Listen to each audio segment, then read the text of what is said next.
Welcome to your storytelling. Enjoy the stories, and don't forget to subscribe. I never imagined I'd find out this way. One evening, I came home early from work, thinking it was going to be like any other night. I walked into our house, expecting to hear the usual sounds of dinner being prepared or him watching TV. But instead, there was an unsettling silence. I paused for a moment, listening carefully. Then, I heard soft voices coming from the bedroom. Curiosity mixed with unease as I slowly walked toward the door. I should have turned back, but something pushed me forward. And when I opened that door, there they were. Him, tangled in the sheets with another woman. The world seemed to stop. My breath caught in my chest. She looked at me, almost smug, while he scrambled to cover himself, his face pale with shock. But it wasn't just the betrayal. It was the look on his face that cut through me the most. He didn't even seem sorry. In that moment, everything changed. The rage hit me like a tidal wave. How could he do this to me? For years, I had trusted him, loved him with everything I had, and this was how he repaid me. I stood there, frozen, unable to speak. I wanted to scream, to run, to get away from the pain, but all I could do was watch as the reality of what I was seeing sank in. He pulled away from her, fumbling with his words, but nothing he said could undo what had just happened. "I can explain," he muttered, but the words meant nothing. There was no explanation that could fix this. I felt the tears welling up, but I refused to cry. Not in front of him. Not like this. He saw the look in my eyes, the hurt and disbelief. But what did he do? Nothing. He just sat there, like it was no big deal. She, on the other hand, seemed almost victorious. A smirk tugged at the corner of her lips, and I realized then, this wasn't just an affair. This was something more. Her name was Sarah. I didn't know her at first, but the more I learned about her, the angrier I became. She wasn't just some random fling. No, she had orchestrated this. She had wormed her way into his life, into his thoughts, and now she wanted more. I could see it in the way she looked at me, with that cold, calculating smile. It wasn't enough for her to steal my husband. She wanted to take everything from me. She threatened him, told him he had to choose, me or her. She wasn't going to be satisfied until he left me. The audacity. She wanted to ruin our family, destroy everything we had built. And my husband, instead of fighting for me, was torn. I saw the conflict in his eyes, but there was no strength, no will to stand up for what was right. In that moment, I knew this wasn't just about infidelity. It was a battle for control, and I had to fight back. He promised me forever.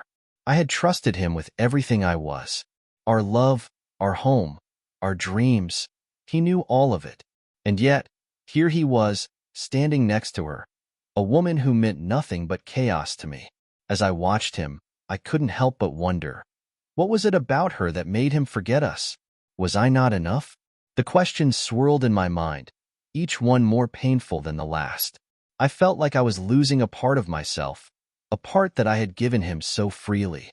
I had been the one to nurture our relationship, to make him feel loved and needed. But here she was, ready to tear it all apart. I confronted him, demanded answers, but all I received were vague promises and empty apologies. It wasn't the first time he'd apologized for something, but this time it felt different. It wasn't about remorse, it was about fear. Fear that he was losing me. But I didn't want his fear. I wanted his love, his loyalty, his commitment. And that was something I wasn't sure he could ever give me again. I couldn't let it end like this. I couldn't just walk away, not after everything we had been through. But I didn't know where to start. How do you confront someone who has already made their choice? How do you save a marriage that has already been torn apart by lies and deceit? I thought about leaving, about walking away and never looking back. But then what? Would he even care? Would he even notice? Or would Sarah just slip in, like she already had, and replace me completely? I wasn't ready for that. I had spent years building a life with him, and I wasn't going to let some stranger waltz in and take it all away without a fight. But how? How could I fight someone who knew all of my weaknesses, who had spent months manipulating him, getting under his skin, making him doubt everything he once believed about us? The affair wasn't just about sex, I realized. It was about power. Sarah wasn't after my husband. She was after control. She knew how to manipulate him, how to make him question everything. She used his insecurities, played on his fears, and slowly worked her way into his life. But the most terrifying part? She didn't just want him. She wanted to destroy me. She wanted to watch me crumble under the weight of her lies, to make me feel worthless, like I was nothing compared to her. I could see it in the way she spoke about me, like I was just a shadow in his life, something he could easily cast aside. I was no longer just fighting for my marriage. I was fighting for my dignity, my sense of self, and I wasn't going to let her win, not without a fight. So I began to make my moves, quietly at first. Little things to make her doubt herself, to make her question if she truly had him. He was torn. I could see it in his eyes. He was struggling, caught between two women who both wanted him in their lives. On the one hand, there was me, the wife he had built a life with, the mother of his children, the woman who had stood by him through thick and thin. On the other hand, there was Sarah, the seductress, the woman who didn't care about the consequences of her actions, who only cared about getting what she wanted. He didn't know what to do, and that terrified me. He should have known what he wanted. He should have chosen me, his family, but instead, he was lost, torn between two worlds. And every time I tried to talk to him, every time I asked him what he was going to do, he would give me the same tired excuse. I don't know. It wasn't good enough anymore. I knew I had to confront him. No more passive-aggressive glances, no more silence between us. It was time for the truth, even if it was painful. So I gathered the strength I had left and walked into the living room where he sat, staring blankly at the wall, his mind clearly elsewhere. "We need to talk," I said, my voice cold but steady. He looked up at me, his face full of guilt. But guilt wasn't going to fix this. I had to hear it from him, had to know where his loyalty truly lay. "I can't keep doing this," I told him. "You need to choose. I'm not going to be second place in my own marriage." The words tasted bitter in my mouth, but I knew they were necessary. He didn't respond right away. Instead, he looked down, avoiding my gaze. I could see the inner turmoil in his eyes. But I wasn't going to make this easy for him. Sarah wasn't the woman I thought she was. At first, I had imagined her to be some naive girl who had been swept off her feet by my husband's charm. But the more I learned, the more I realized how wrong I was. She wasn't innocent. She was calculated, cold, and incredibly manipulative. She had a way of making people believe she was the victim, even when she was the one doing all the damage. She wasn't just trying to take my husband. She was trying to destroy everything I had built. I learned that she had been planning this for months, slowly inserting herself into his life, making him believe that I was the one holding him back. She used his weaknesses against him, and for a while, it worked. She had him questioning everything, including his love for me. But I wasn't going to let her win. Not like this. The threats started coming more frequently. At first, it was just small things. Accusations, whispers, subtle jabs. But soon, they escalated. Sarah started making it clear that if my husband didn't leave me, she would destroy our family. She told him she would expose everything. The affair, the lies, the secret texts. She would make sure the entire world knew what kind of woman I was. It wasn't enough for her to have him. She wanted to ruin me. And the worst part? My husband didn't seem to know what to do. He was caught in the middle, afraid of losing both of us, but too weak to take a stand. It was like he was waiting for me to make the decision for him, to either forgive him or let him go. But I wasn't going to do that. This wasn't my mess to fix. It was his. And he was going to have to clean it up. Sarah's manipulation only intensified. She wasn't just threatening me anymore. She was trying to destroy my entire life. It wasn't enough that she had my husband. No, she wanted my family, my reputation, everything I had worked for. I couldn't let her win. But how could I fight someone who was playing so dirty? I started gathering information, looking for every weakness, every crack in her facade. And I found it. Sarah wasn't as perfect as she seemed. She had secrets, things she'd done in the past that, if exposed, would ruin her. I wasn't going to just lie down and take it. I would play her game, but I would play it smarter. She thought she was in control, but I was about to show her just how wrong she was. I knew it was time to confront him, but I also knew I couldn't do it the same way I had before. The pleading, the begging, it hadn't worked. No, this time, I had to be strong. I had to show him that I wasn't just some woman he could walk all over. I was his wife, the mother of his children, and I deserved more than the scraps he had been offering. I waited for him to come home that night. When he walked through the door, he could tell something was different. I wasn't angry anymore. I was cold, composed, calculating. We're going to fix this, I told him, but it wasn't a request. You're going to make a choice, and it's going to be final. His face fell, and for the first time in a long while, I saw a flicker of fear in his eyes. It was almost too late, but I had his attention. Days passed, but nothing changed. He still didn't know what to do, still couldn't make a decision. It was like he was paralyzed by the situation. I wasn't going to wait around any longer, though. I knew I had to push him, to force him to see that there was no going back from this. Sarah wasn't going to give up, and neither was I. I began to make him uncomfortable, to make him realize the gravity of his choices. Every time he hesitated, I would pull away a little more, making it clear that I wasn't going to stick around if he kept treating me like a second choice. Slowly, I could see the walls start to crack. He started to realize that his actions had consequences, and they were consequences that he wasn't prepared for. But was it too late? I couldn't be sure. It wasn't just about love anymore. It was about power. Sarah had taken control, and I had allowed it for far too long. But now, I wasn't going to sit back and let her have everything she wanted. I wasn't going to be some passive, hurt wife. No, I was going to fight for what was mine. I started taking small steps to regain control. I changed the way I spoke to him, the way I carried myself. No more desperation. No more pleading. I wasn't going to beg for his love. I was going to make him want it. And if he didn't, then I would walk away. It wasn't about revenge. It was about reclaiming myself. I wasn't just fighting for him. I was fighting for my own dignity. And that, I realized, was the most important thing of all. He begged me to forgive him. But it wasn't the apology I was looking for. I didn't want words. I wanted actions. And every time he said, "I'm sorry," I couldn't help but think, sorry for what? Sorry because you got caught? Sorry because Sarah is threatening you? It wasn't enough anymore. I needed him to prove it, to show me that he was willing to fight for me, for our family. But each time I asked him what he was going to do, all I got was the same vague answer. I don't know. The truth was, he didn't know if he loved me enough to fight for us. And in that moment, I realized something. I had spent so long waiting for him to choose me, to fix this mess. But the truth was, I didn't need him. I needed to fix myself first.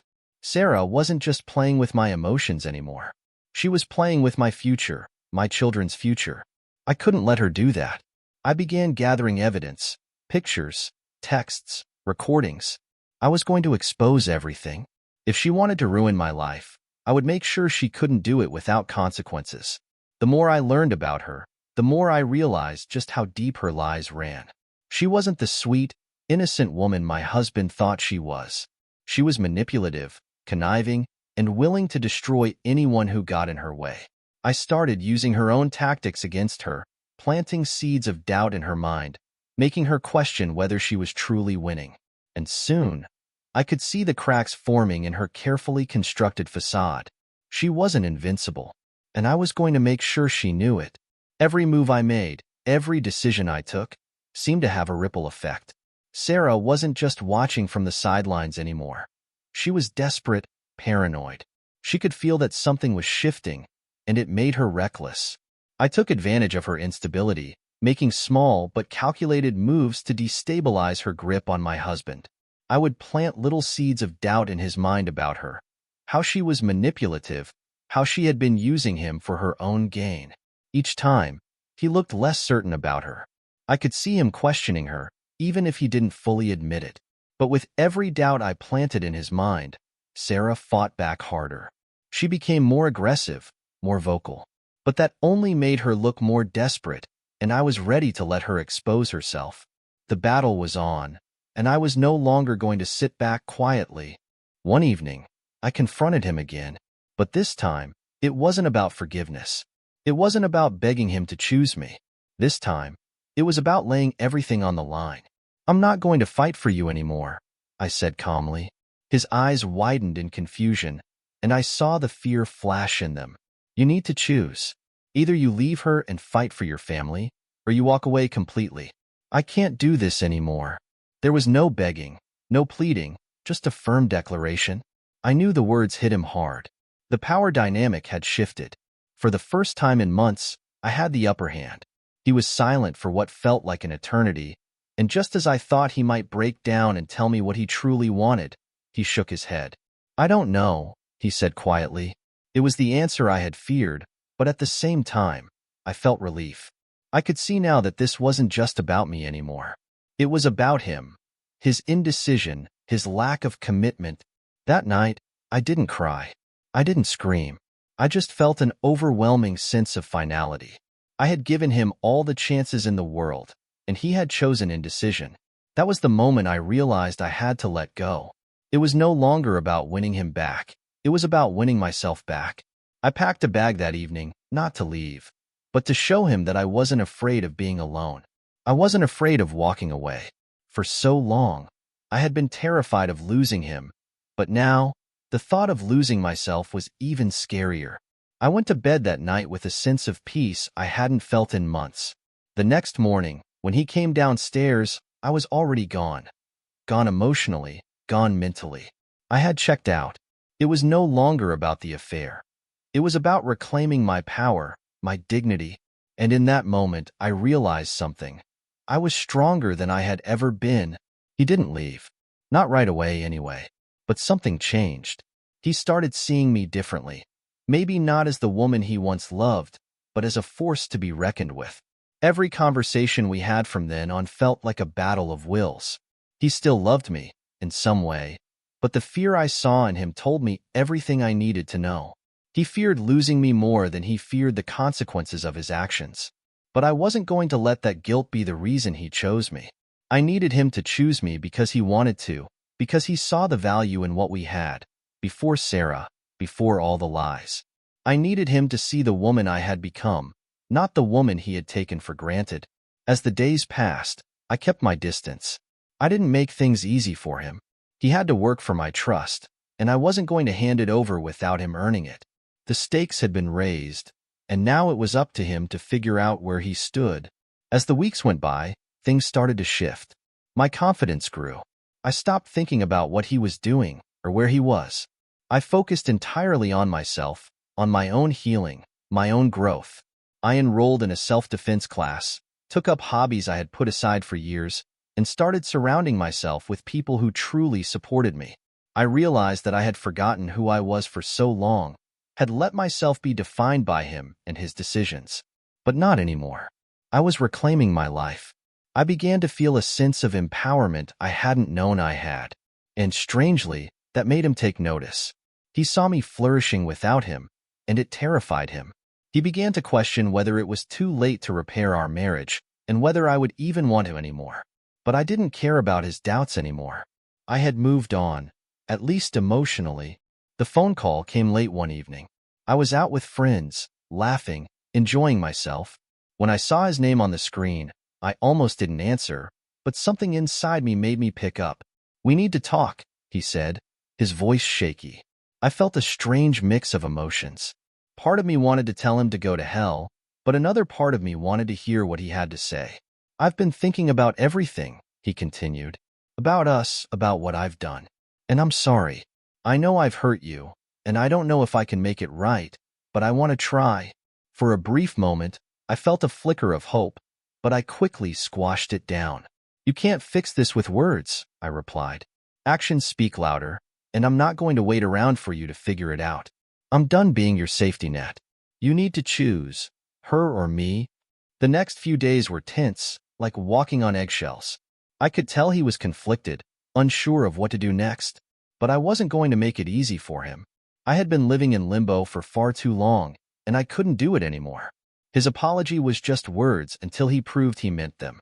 And every time I saw him, I wondered, was he truly sorry, or was he just afraid of losing me? It wasn't until I found out something I wasn't expecting that everything clicked. Sarah had made a mistake. She thought I wouldn't find out, but I did. She had been telling people lies about me, spreading rumors to tarnish my reputation. She was desperate to turn people against me, and that's when I realized how much power I truly had. The truth was on my side. It was time for me to use it. I confronted him with the truth. I had proof of everything. Sarah's lies, her manipulation. I laid it all out for him, every last detail. He didn't know what to say. I could see the guilt in his eyes, the realization that he had been played all along. But it wasn't enough. His guilt didn't erase the pain he had caused, didn't change the fact that he had betrayed me. I wasn't looking for an apology anymore. I wasn't even looking for him to choose me. What I wanted was for him to take responsibility for his actions, for once in his life. He sat there, speechless, and I could feel the weight of the silence between us. It was the first time in a long time that I felt like I had the upper hand. I wasn't the broken woman anymore. I had become something else. Stronger, smarter, and no longer willing to settle for less than I deserved.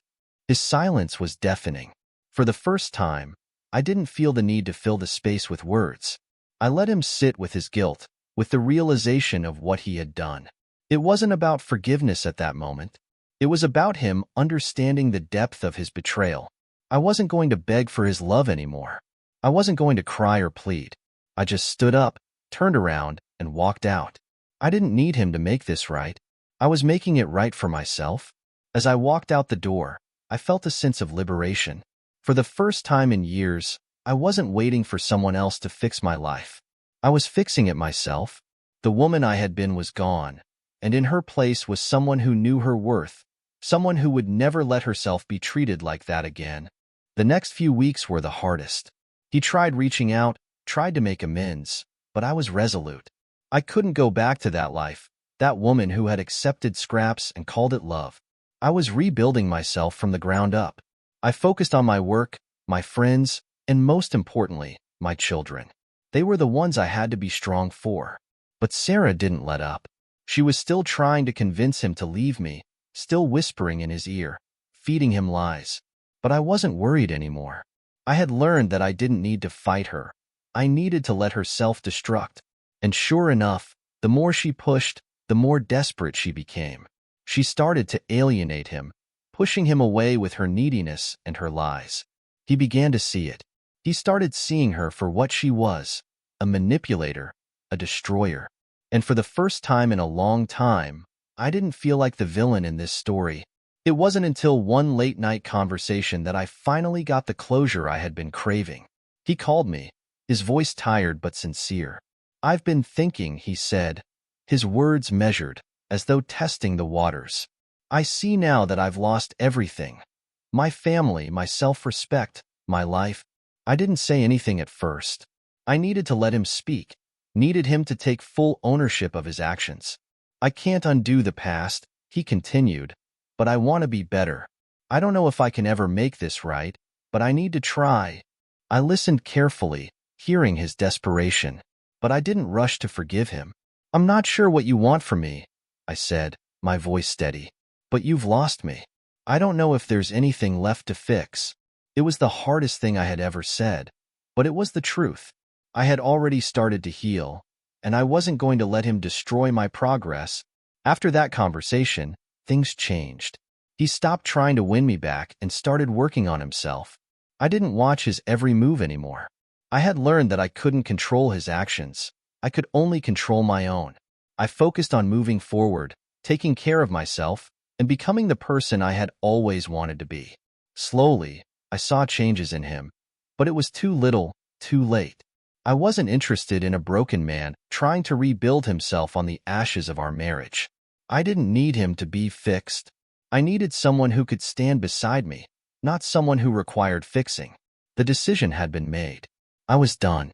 I didn't need to hold on to a relationship that no longer served me. And as I closed that chapter of my life, I realized that it wasn't just about letting him go. It was about setting myself free. It's strange how life works. When I finally let go of him, when I finally stopped holding on to the idea of what our marriage could have been, everything started falling into place. I began to rediscover parts of myself I had lost along the way. The woman I was before him, before all the heartbreak. I went back to the things I loved, the things that made me happy.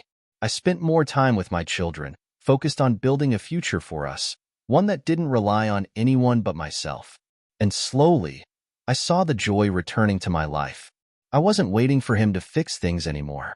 I was fixing them myself. My confidence grew, and with it, my sense of self-worth.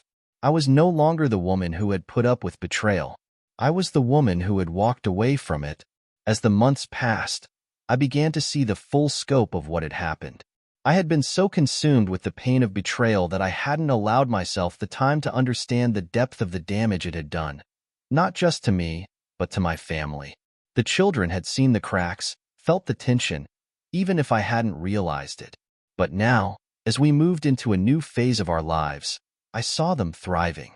They were no longer walking on eggshells, worried about arguments or the quiet sorrow that lingered in the house. And in that, I found a deep sense of peace. They needed me to be whole, to be the strong, loving mother they deserved. And slowly, piece by piece, I became that woman again. The scars would always remain, but they no longer defined me. I hadn't realized just how much I had neglected myself over the years until I started taking time for me. I began to rediscover the things I had pushed aside. The books I used to love, the walks I used to take, the hobbies I had put on hold for the sake of family. I started going to therapy, not just to heal, but to understand how I had allowed myself to stay in a toxic situation for so long. What had made me think that I didn't deserve better? What had made me accept his behavior for so long? With each session, I peeled back layers of insecurity and self-doubt, and in their place, I found strength and clarity. I was no longer looking for someone else to make me happy. I was learning to make myself happy again. The healing process wasn't linear, but it was real. It wasn't just about me anymore, though. It was about us, me and the kids. The more I focused on rebuilding our lives, the more I realized how much they needed my strength. They had been affected by everything that had happened, even if they hadn't shown it. So, I made a promise to myself and to them. No more secrets, no more lies. We would rebuild our family, not on the ruins of what was lost, but on the foundation of love and trust that had always been there. We started fresh, creating new traditions, new memories. And every time I saw their smiles, I knew I had made the right decision. I had done the hardest thing a mother could do. Walked away from a broken relationship in order to give them the stability and love they deserved. The call came on a cold, rainy afternoon. He wanted to talk, to see me face to face. I knew it wasn't about reconciliation. It was about closure. The truth was, I had already closed that chapter. I had moved on, found my own peace. But part of me still wondered what he had to say. So, I agreed to meet him at the cafe where we had shared so many quiet mornings together before everything fell apart. He looked different, older, more worn. The man I had once loved seemed like a stranger to me now. He sat across from me, his hands trembling. "I'm sorry," he said, his voice cracking. "I've been doing a lot of thinking. I don't expect you to forgive me, but I need you to know that I'm sorry." I looked at him, not with anger, but with a calm understanding. "I already forgave you," I said softly. "Not for you, but for me." I couldn't keep carrying that weight, and with those words, I knew I was truly free. It wasn't an easy journey to get here, but as I sat across from him, feeling the weight of the years that had passed, I realized that closure wasn't about him. It was about me. I had spent so long trying to understand his actions, trying to make sense of the betrayal. But the truth was, there was no sense to be made. Some things just couldn't be fixed. And that was okay. I had spent enough time trying to make peace with the past, and now it was time to look ahead. I didn't need him to be a part of that future. The future was mine to shape, mine to create. I smiled at him, a small, genuine smile. "Take care of yourself," I said. And then I walked away, for the last time. It wasn't about forgetting him. It was about remembering who I was before him, and who I was becoming without him. The months that followed were filled with change. I moved to a new place, a fresh start for me and the kids. The apartment was smaller than our old house, but it was ours, and that made it perfect. We had a backyard where the kids could play, a neighborhood where they could grow. I found new friends, built a support system that wasn't dependent on my past. I started dating again, tentatively at first. It wasn't about finding someone else to fill the void he had left, but about learning how to open my heart again. Learning to trust, learning to love without fear. It wasn't easy, but it was healing. And as I walked through life with more confidence, I knew one thing for sure. I would never let anyone make me feel small again. I was stronger than I had ever been, and I wasn't afraid to stand up for myself anymore. Then, one day, I got a letter from him. It was a simple note, not filled with grand apologies or promises, just a statement of his own growth. He said he had gone to therapy, that he had been working on himself in ways I couldn't have imagined. He wasn't asking for anything, not even for forgiveness, just letting me know that he had changed. I didn't know what to feel when I read it. Part of me wanted to feel anger, to feel vindicated, but instead, I just felt nothing. He wasn't the man I had once known, and I wasn't the woman I had been with him. We had both changed in different ways. And for the first time in a long time, I felt at peace with that. I didn't need to hold on to the past, to hold on to the anger. We had both moved on, and that was enough. Life continued to move forward, and I settled into my new routine. The kids were thriving in their new school, and I was finally starting to feel like myself again. It had taken time, but the pieces were falling into place. I had found a new sense of independence, of strength that I never thought was possible. I started to make plans for the future, plans that didn't involve him. I enrolled in a part-time course to further my career, something I had always dreamed of but had put aside for years. The more I focused on my growth, the more I realized how much I had been stifled in the marriage. I wasn't just reclaiming my life. I was creating a new one where I could be fully myself without fear of judgment or rejection. I was in control now, and it felt liberating. The days became easier as time went on, but then came a moment that tested everything. I was out with some friends when I saw him again, completely by accident. He was with someone, another woman. I could see how happy he looked, how different he was from the man I had known. At first, I felt a pang in my chest, a quick, sharp pain. But then, as I watched him interact with her, I realized something important. That man wasn't my husband anymore. The man I had loved, the man I had shared so much with, was gone. He had changed, just like I had. I wasn't jealous. I was free. Free of the pain, free of the memories. I didn't need closure anymore, because I had already moved on. I smiled to myself, knowing that I had come out stronger on the other side. Years passed, and the life I had built without him was thriving. I had grown into someone I didn't recognize at first, but who I had learned to love. I was confident, independent, and more alive than I had ever been. The children were growing up fast, and I was proud of the young people they were becoming. We had weathered so many storms together, and now we were stronger for it. There were times when I thought back on our life, moments when I wondered what could have been if things had turned out differently. But then I remembered all that I had learned about strength, resilience, and the power of walking away from something that wasn't serving me. I had become a better version of myself because of what I had gone through. And for that, I would always be grateful. It wasn't just about surviving anymore. It was about thriving. I started taking more risks, both personally and professionally. I went on trips I had only dreamed of before, explored new hobbies, and met people who truly understood me. My life was filled with adventure, and I was never alone. I had built a circle of friends who were supportive, loving, and inspiring. They pushed me to be better, to take risks, and to continue evolving. But one day, out of nowhere, I received a message from him. It was simple: "I'm proud of you." And for a moment, I just sat there. I didn't know how to respond. I hadn't expected that. But instead of anger or sadness, all I felt was gratitude. Gratitude that I had become someone worthy of pride. I had taken back my life, piece by piece, and now I was stronger than ever. As time went on, I began to realize that the journey I had taken wasn't just about healing from betrayal. It was about rediscovering my own worth. For so long, I had defined myself by my relationship, by my role as his wife. But when that was no longer an option, I had to figure out who I was without him. And in that process, I discovered a woman who was capable of so much more than I had ever imagined. I wasn't just surviving the aftermath of a broken marriage. I was thriving in spite of it. I was becoming the woman I was always meant to be. It wasn't an easy road, but every step was worth it. Every tear shed, every fear faced, had led me to this point. I had become unbreakable, and there was nothing left to fear. One day, I sat down and reflected on everything that had happened, on how far I had come.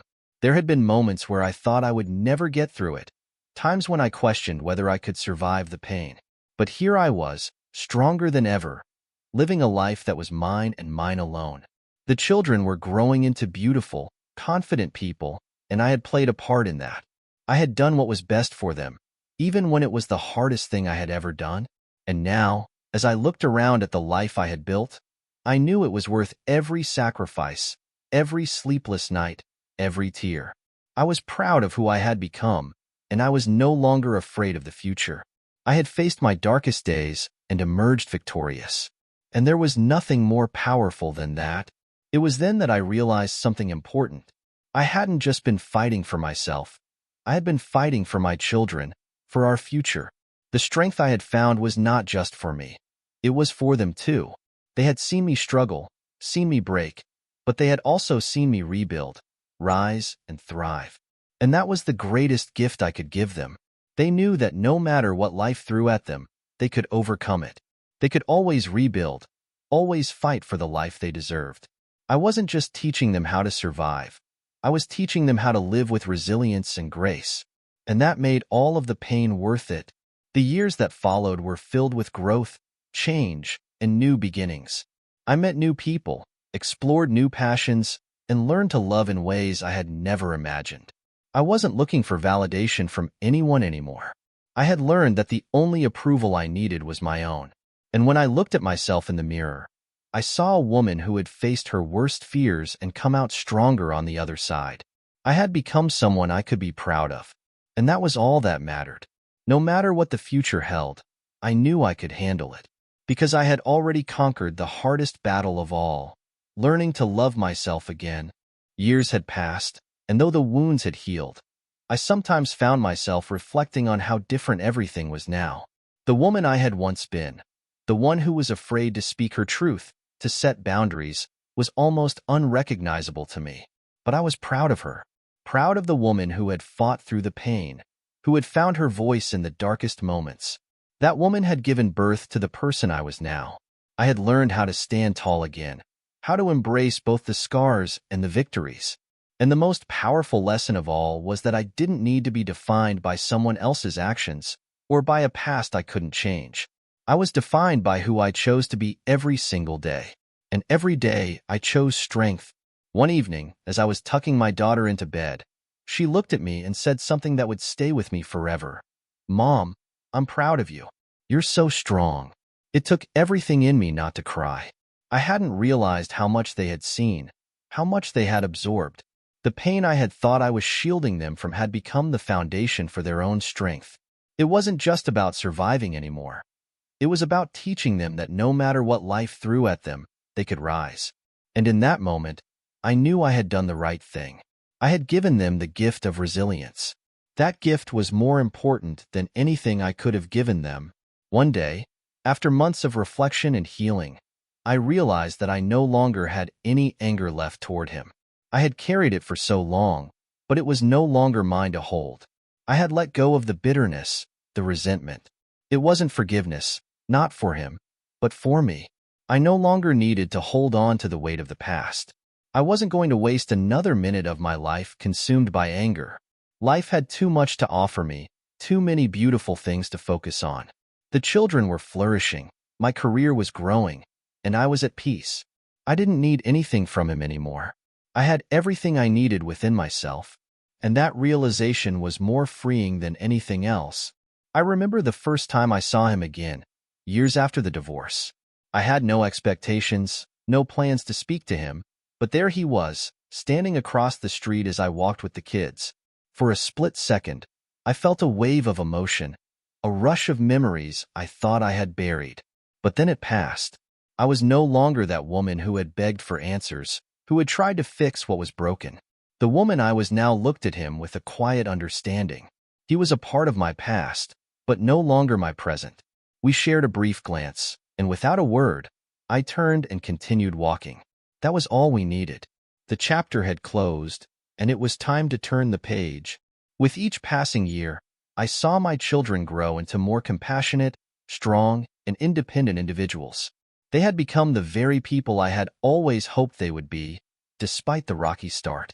And as I watched them evolve, I realized that the best thing I had ever done for them was to show them that love didn't mean sacrificing yourself. Love meant standing up for who you were, for your worth. It meant knowing when to walk away from something that didn't serve you and walking towards something better. They had learned that lesson, perhaps even better than I had when I was their age. And for that, I was thankful. Eventually, I met someone who didn't just see me as a mother or an ex-wife, but as a person in my own right. He was kind, understanding, and patient. He didn't try to fill a hole in my heart. He simply made it clearer that I didn't need anyone else to complete me. I was whole as I was. But still, he brought joy and warmth into my life in ways I hadn't expected. It wasn't about rushing into anything. It was about taking the time to truly understand each other, to build something new, not based on fixing the broken pieces of the past, but on embracing the beauty of what had been and what could still be. I wasn't looking for validation or rescue. I was simply open to the possibility of a love that was healthy, supportive, and equal. There were moments, however, when the fear of vulnerability crept in. I'd been hurt so deeply in the past, and the scars were still there. But with him, I learned to take it slow, to trust that he wasn't here to hurt me. And as time passed, those fears began to fade. It wasn't that they disappeared entirely, but I learned to manage them. The more I allowed myself to trust, the more I realized that not all love was toxic, not all relationships were built on deception. I could love, and I could be loved, without losing myself. And for the first time in a long time, I believed that I was worthy of that love. It wasn't always easy, though. I had moments of doubt, moments when I questioned whether I was ready for something real again. But every time I looked into his eyes, I remembered how far I had come. I had learned to trust myself, and that trust was the foundation of everything else. So, I decided to take a leap of faith. I let myself fall, slowly but surely, into a love that was kind and honest. It didn't mean that I had forgotten my past. It meant that I was choosing to live in the present, choosing to open my heart to something new, without carrying the weight of my old wounds. I was choosing me, and that was the most empowering decision I had ever made. As time passed, I grew more confident in the life I had built for myself. There were challenges, of course, there always are. But now, I faced them with a sense of strength and purpose that I had never known before. I didn't rely on anyone else to define me, to tell me who I was. I had learned to trust my instincts, to make decisions based on what was best for me and my family. The kids were thriving, and I could see in their eyes the lessons they had learned from our journey together. They had seen me at my lowest, but now they saw me at my strongest. And that was a gift that would last a lifetime. There were times when I would catch myself thinking about him, about what had happened, and wonder if I could have done things differently. But I quickly realized that those thoughts no longer served me. I had done what I needed to do.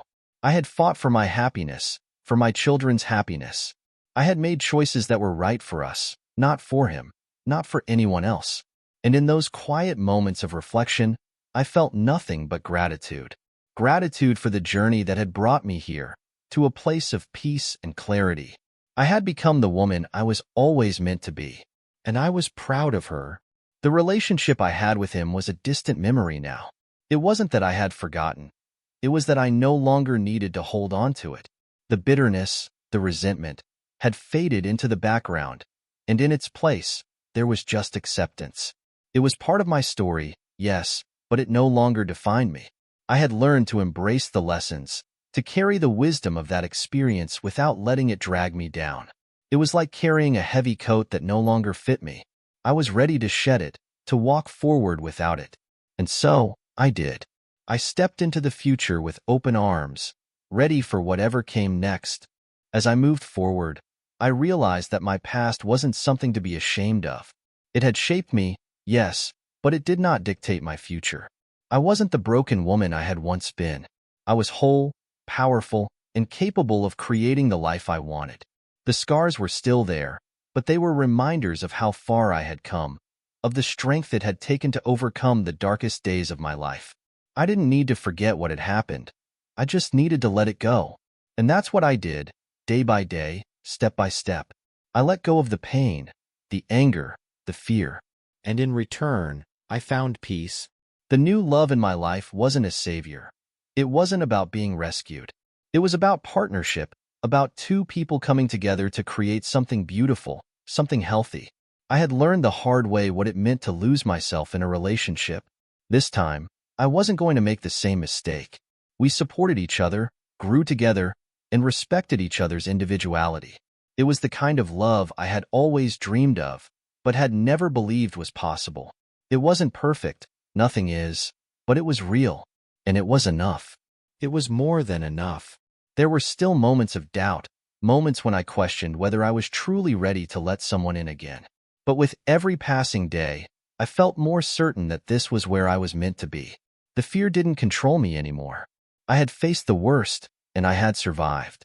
I had rebuilt my life, and I wasn't afraid of the future anymore. The future wasn't something to fear. It was something to embrace.